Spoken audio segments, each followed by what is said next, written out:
يا أيها الذين آمنوا لا تتبعوا خطوات الشيطان، ومن يتبع خطوات الشيطان فإنه يأمر بالفحشاء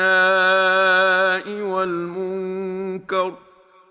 ولولا فضل الله عليكم ورحمته ما زكى منكم من أحد أبدا، ولكن الله يزكي من يشاء، والله سميع عليم.